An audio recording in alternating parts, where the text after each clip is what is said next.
बलराम जी का कोप और सांब का विवाह। श्री सुखदेव जी कहते हैं, परीक्षित, जाम्बवती नंदन सांब अकेले ही बहुत बड़े बड़े वीरों पर विजय प्राप्त करने वाले थे। वे स्वयंवर में स्थित दुर्योधन की कन्या लक्ष्मणा को हर लाए। इससे कौरवों को बड़ा क्रोध हुआ। वे बोले, ये बालक बहुत ही ढीठ है, देखो तो सही, इसने हम लोगों को नीचा दिखाकर बलपूर्वक हमारी कन्या का अपहरण कर लिया।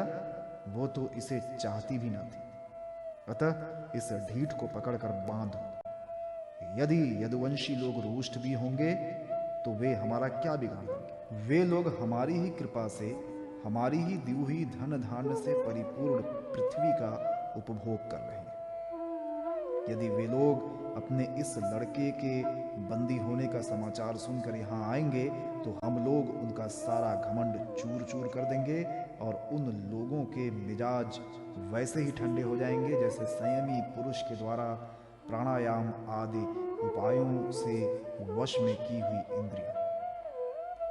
ऐसा विचार करके कर्ण, शल, भूरिश्रवा, यज्ञकेतु और दुर्योधनादि वीरों ने कुरुवंश के बड़े बूढ़ों की अनुमति ली तथा सांब को पकड़ लेने की तैयारी की। जब महारथी सांब ने देखा कि धृतराष्ट्र के पुत्र मेरा पीछा कर रहे हैं, तब वे एक सुंदर धनुष चढ़ाकर सींग के समान अकेले ही रणभूमि में डट गए। इधर कर्ण को मुखिया बनाकर कौरव वीर धनुष चढ़ाए हुए सांब के पास आ पहुंचे और क्रोध में भरकर उनको पकड़ लेने की इच्छा से खड़ा रह इस प्रकार ललकारते हुए वाणों की वर्षा करने लगे। परीक्षित, यदुनंदन सांब अचिंत ऐश्वर्यशाली भगवान श्री कृष्ण के पुत्र थे।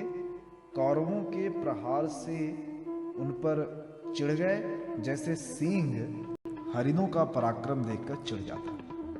सांब ने अपने सुंदर धनुष का टंकार करके कर्ण आदि 6 वीरों पर, जो अलग अलग 6 रथों पर सवार थे, 6 वाणों से एक साथ अलग अलग प्रहार किया। उनमें से 4 वाण उनके 4 घोड़ों पर, एक उनके सारथियों पर और एक उन महान धनुषधारी रथी वीरों पर छोड़ा।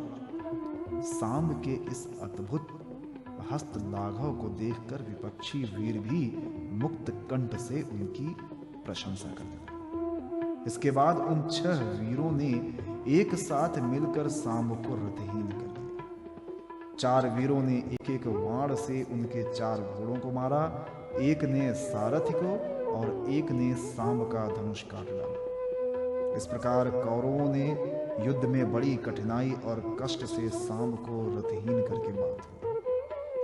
इसके बाद वे उन्हें तथा अपनी कन्या लक्ष्मणा को लेकर जय मनाते हुए हस्तिनापुर लौट आए। परीक्षित, नारद जी से यह समाचार सुनकर यदुवंशियों को बड़ा क्रोध आया। वे महाराज उग्रसेन की आज्ञा से कौरवों पर चढ़ाई करने की तैयारी करने लगे। बलराम जी कलह प्रधान कलयुग के सारे पाप ताप को मिटाने वाले हैं। उन्होंने कुरुवंशियों और यदुवंशियों के लड़ाई झगड़े को ठीक न समझा। यद्यपि यदुवंशी अपनी तैयारी पूरी कर चुके थे, फिर भी उन्होंने उन्हें शांत कर दिया और स्वयं सूर्य के समान तेजस्वी रथ पर सवार होकर हस्तिनापुर गए। उनके साथ कुछ ब्राह्मण और यदुवंश के बड़े बूढ़े भी थे।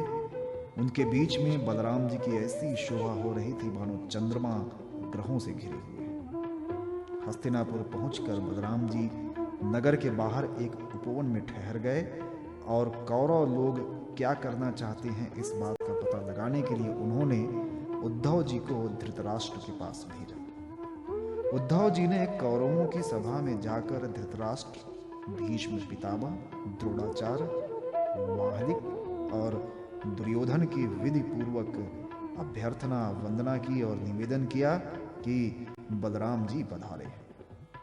अपने परम हितैषी और प्रियतम बलराम जी का आगमन सुनकर कौरवों की प्रसन्नता की सीमा न रही। वे उद्धव जी का विधि पूर्वक सत्कार करके अपने हाथों से मांगलिक सामग्री लेकर बलराम जी की अगवानी करने चले।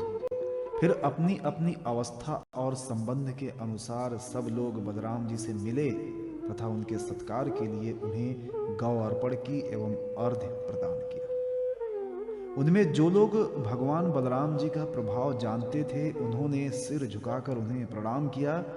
तदनंतर उन लोगों ने परस्पर एक दूसरे का कुशल मंगल पूछा और ये सुनकर कि सब भाई बंधु सकुशल हैं, बलराम जी ने बड़ी धीरता और गंभीरता के साथ ये बात कही।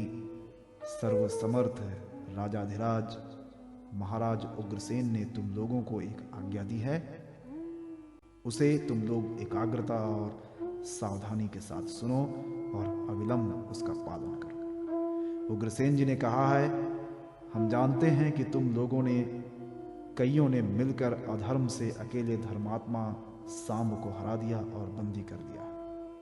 ये सब हम इसलिए सह लेते हैं कि हम संबंधियों में परस्पर फूट ना पड़े, एकता बनी रहे। अतः अब झगड़ा मत बढ़ाओ, सांब को उसकी नव वधु के साथ हमारे पास भेज दो। परीक्षित, बलराम जी की वाणी वीरता, शूरता और बल पौरुष के उत्कर्ष से परिपूर्ण और उनकी शक्ति के अनुरूप थी। ये बात सुनकर कुरुवंशी क्रोध से तिलमिला उठे। वे कहने लगे, अहो ये तो बड़े आश्चर्य की बात है। सचमुच काल की चाल को कोई टाल नहीं सकता। तभी तो आज पैरों की जूती उस सिर पर चढ़ना चाहती है जो श्रेष्ठ मुकुट से सुशोभित है। इन यदुवंशियों के साथ किसी प्रकार हम लोगों ने विवाह संबंध कर लिया। ये हमारे साथ सोने बैठने और एक पंक्ति में खाने लगे। हम लोगों ने ही इन्हें राज सिंहासन देकर राजा बनाया और अपने बराबर बना लिया। ये यदुवंशी चंवर, पंखा, शंख, श्वेत छत्र, मुकुट, राज सिंहासन और राजोचित शैया का उपयोग इसलिए कर रहे हैं कि हमने जानबूझकर इस विषय में उपेक्षा कर रखी है। बस अब हो चुका। यदुवंशियों के पास अब राजचिन्ह रहने की आवश्यकता नहीं। उन्हें उनसे छीन लेना चाहिए।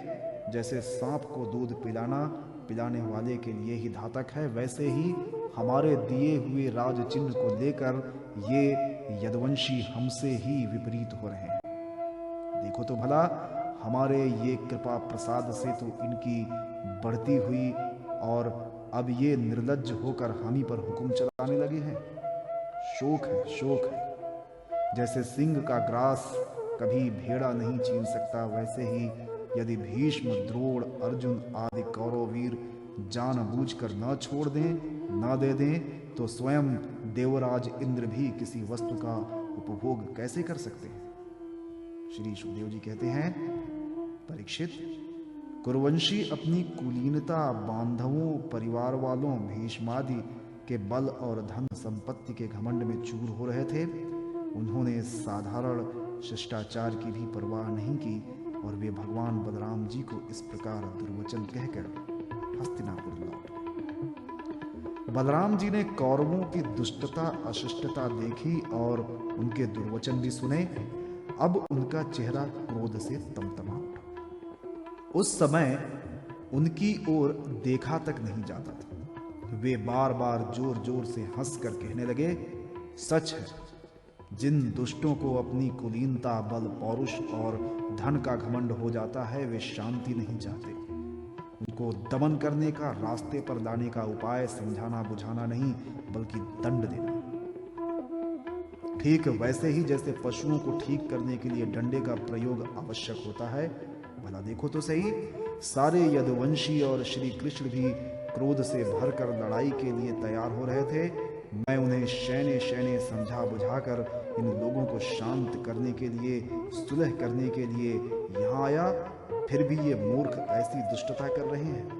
इन्हें शांति प्यारी नहीं, कलह प्यारा है। ये इतने घमंडी हो रहे हैं कि बार बार मेरा तिरस्कार करके गालियां बक रहे हैं। ठीक है भाई, ठीक है, पृथ्वी के राजाओं की तो बात ही क्या, त्रिलोकी के स्वामी इंद्र आदि लोकपाल जिनकी आज्ञा का पालन करते हैं, वे उग्रसेन राजाधिराज नहीं हैं। वे तो केवल भोज, वृष्टि और अंधक वंशी यादवों के ही स्वामी हैं। क्यों, जो दुधर्मा सभा को अधिकार में करके उसमें विराजते हैं और जो देवताओं के वृक्ष पारिजात को उखाड़ कर ले आते और उसका उपभोग करते हैं, वे भगवान श्री कृष्ण भी राज सिंहासन के अधिकारी नहीं हैं। अच्छी बात है। सारे जगत की स्वामिनी भगवती लक्ष्मी स्वयं जिनके चरण कमलों की उपासना करती हैं, वे लक्ष्मीपति भगवान श्री कृष्णचंद्र छत्र चंवर आदि राजोचित सामग्रियों को नहीं रख सकते। ठीक है भाई, जिनके चरण कमलों की धूल संत पुरुषों के द्वारा सेवित गंगा आदि तीर्थों को भी तीर्थ बनाने वाली है, सारे लोकपाल अपने अपने श्रेष्ठ मुकुट पर जिनके चरण कमलों की धूल धारण करते हैं, ब्रह्मा शंकर मैं और लक्ष्मी जी जिनकी कला की भी कला है और जिनके चरणों की धूल सदा सर्वदा धारण करते हैं, उन भगवान श्री कृष्ण के लिए भला राज सिंहासन कहाँ रखा है? बेचारे यदुवंशी तो कौरवों का दिया हुआ पृथ्वी का एक एक टुकड़ा भोगते हैं। क्या खूब, हम लोग जूती हैं और ये कुरुवंशी स्वयं सिर हैं। ये लोग ऐश्वर्य से उन्मत्त घमंडी कौरव पागल सरीखे हो रहे हैं। इनकी एक एक बात कटुता से भरी और बेसिर पैर की है। मेरे जैसा पुरुष जो इनका शासन कर सकता है, इन्हें दंड देकर इनके होश ठिकाने ला सकता है, भला इनकी बातों को कैसे सहन कर सकता है? आज मैं सारी पृथ्वी को कौरवहीन कर डालूंगा। इस प्रकार कहते कहते बलराम जी क्रोध से भर गए, मानो त्रिलोकी को भस्म कर देंगे। वे अपना हल लेकर खड़े हो गए। उन्होंने उसकी नोक से बार बार चोट करके हस्तिनापुर को उखाड़ लिया और उसे डुबाने के लिए बड़े क्रोध से गंगा जी की ओर खींचने लगे। हल से खींचने पर हस्तिनापुर इस प्रकार कांपने लगा मानो जल में कोई नाव डगमगा रही है। जब कौरवों ने देखा कि हमारा नगर तो गंगा जी में गिर रहा है, तब वे घबरा उठे। फिर उन लोगों ने लक्ष्मणा के साथ सांब को आगे किया और अपने प्राणों की रक्षा के लिए कुटुंब के साथ हाथ जोड़कर सर्वशक्तिमान उन्हीं भगवान बलराम जी के शरण में गए और कहने लगे, लोकाभिराम बलराम जी, आप सारे जगत के आधार शेष जी हैं। हम आपका प्रभाव नहीं जानते। प्रभो, हम लोग मूढ़ हो रहे हैं, हमारी बुद्धि बिगड़ गई है, इसलिए हम लोग का अपराध क्षमा कर दीजिए। आप जगत की स्थिति, उत्पत्ति और प्रलय के एकमात्र कारण हैं और स्वयं निराधार स्थिति हैं। सर्वशक्तिमान प्रभो, बड़े बड़े ऋषि मुनि कहते हैं कि आप खिलाड़ी हैं और ये सब के सब लोग आपके खिलौने हैं। अनंत आपके सहस्त्र सहस्त्र सिर हैं और आप खेल खेल में ही इस भूमंडल को अपने सिर पर रखे रहते हैं। जब प्रलय का समय आता है, तब आप सारे जगत को अपने भीतर लीन कर लेते हैं और केवल आप ही बचे रहकर अद्वितीय रूप से शयन करते हैं। भगवान, आप जगत की स्थिति और पालन के लिए विशुद्ध सत्वमय शरीर ग्रहण किए हुए हैं। आपका ये क्रोध, द्वेष तथा मत्सर के कारण नहीं है, ये तो समस्त प्राणियों को शिक्षा देने के लिए है। समस्त शक्तियों को धारण करने वाले सर्व प्राणी स्वरूप अविनाशी भगवान, आपको हम नमस्कार करते हैं। समस्त विश्व के रचयिता देव, हम आपको बार बार नमस्कार करते हैं। हम आपकी शरण में हैं, आप कृपा करके हमारी रक्षा कीजिए। श्री सुखदेव जी कहते हैं, परीक्षित, कौरवों का नगर डगमगा रहा था और वे अत्यंत घबराहट में पड़े हुए थे। जब सब के सब कुरुवंशी इस प्रकार भगवान बलराम जी की शरण में आए और उनकी स्तुति प्रार्थना की, तब वे प्रसन्न हो गए और डरो मत ऐसा कहकर उन्हें अभय दान दिया। परीक्षित, दुर्योधन अपनी पुत्री लक्ष्मणा से बड़ा प्रेम करता था। उसने दहेज में 60-60 वर्ष के 1200 हाथी, 10,000 घोड़े, सूर्य के समान चमकते हुए सोने के 6,000 रथ और सोने के हार पहनी हुई 1,000 दासियां दी। यदुवंश शिरोमणि भगवान बलराम जी ने यह सब दहेज स्वीकार किया और 9 दंपत्ति लक्ष्मणा तथा सांब के साथ कौरवों का अभिनंदन स्वीकार करके द्वारिका की यात्रा की। अब बलराम जी द्वारिकापुरी में पहुंचे और अपने प्रेमी तथा समाचार जानने के लिए उत्सुक बंधु बांधवों से मिले। उन्होंने यदुवंशियों की भरी सभा में अपना वो सारा चरित्र कह सुनाया जो हस्तिनापुर में उन्होंने कौरवों के साथ किया। परीक्षित, यह हस्तिनापुर आज भी दक्षिण की ओर ऊंचा और गंगा जी की ओर कुछ झुका हुआ है और इस प्रकार ये भगवान बलराम जी के पराक्रम की सूचना दे रहा है।